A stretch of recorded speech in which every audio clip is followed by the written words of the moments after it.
ಇದೇನಿದು ಚುಚ್ಕೊಂಡ್ಬಿಟ್ಟಳು ಹೋಗ್ತಡಿಯೇ ರಾಣಿ ಸುಮ್ಮನೆ ಇರಿ, ಅವಳು ನೋಡಿದ್ರೆ ನನಗೆ ಭಯ ಆಗ್ತಾ ಇದೆ. ಅಂದ್ಕೊಂಡೆ ಕಾಟಿ.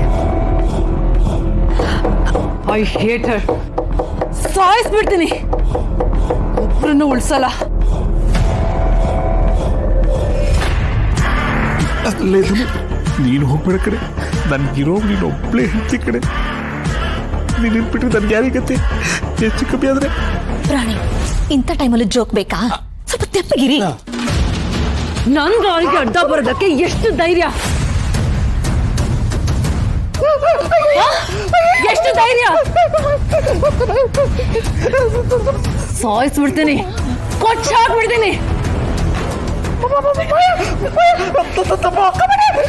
ಮಯ ಮಯ ಇಲ್ಲಿ ನೋಡು, ಸ್ವಲ್ಪ ಸಮಾಧಾನ ಮಾಡ್ಕೋ. ನನ್ನ ಹೊಟ್ಟೆಲಿ ಬೆಂಕಿ ಹೊತ್ಕೊಂಡು ಉರಿತಾ ಇದೆ, ಸಮಾಧಾನ ಮಾಡ್ಕೋಬೇಕಾ? ಯಾರವಳು ನನ್ನ ಶರತ್ ಮಧ್ಯ ಬರೋದಕ್ಕೆ? ನನ್ನ ಶರತ್ ಮಧ್ಯ ಯಾರಾದ್ರೂ ಬಂದ್ರೆ ಅವ್ರನ್ನ ಸುಮ್ಮನೆ ಬಿಡಲ್ಲ, ಸಾಯಿಸ್ಬಿಡ್ತೀನಿ.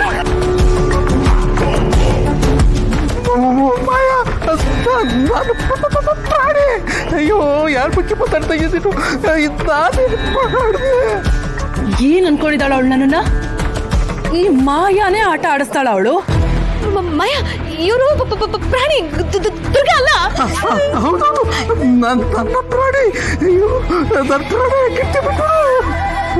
ನನ್ ದಾರಿ ಗಡ್ಡ ಬರೋರ್ನ ಒಬ್ಬೊಬ್ರನ್ನು ಸೀಳ್ ಹಾಕ್ಬಿಡ್ತೀನಿ. ಸುಮ್ನೆ ಬಿಡಲ್ಲ, ಸುಮ್ನೆ ಬಿಡಲ್ಲ.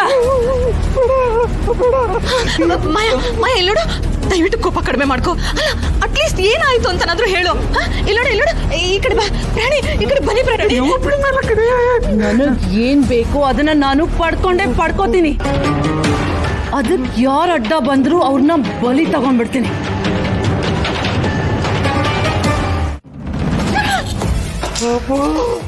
ಬದುಕಿದೆಯಾ ಬಡ ಜೀವವೇ?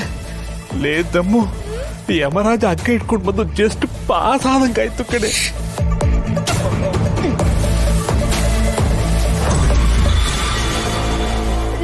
ಸಮಾಧಾನ ಮಾಡ್ಕೊ ಮಾಯಾ, ಸಮಾಧಾನ ಮಾಡ್ಕೊ. ಈಗ ಹೇಳು, ಏನಾಯ್ತು? ಅಲ್ಲ, ನೀನು ಅಂಬಿಕಾ ಜೊತೆ ಕ್ಲೋಸ್ ಆಗಿದ್ದ ಹಾಗೆ ಶರತ್ ಯಾಕೆ ನನಗ್ ಕ್ಲೋಸ್ ಆಗಿಲ್ಲ? ಅಂಬಿಕನ್ ಪ್ರೀತಿಸ್ದ ಹಾಗೆ ನನ್ನನ್ನು ಯಾಕೆ ಪ್ರೀತಿಸ್ತಾ ಇಲ್ಲ ಅವನು? ಯಾವಾಗ ನೋಡಿದ್ರು ಹಿತ ಹಿತ ಅಂತ ಜಪ ಮಾಡ್ತಿರ್ತಾನೆ.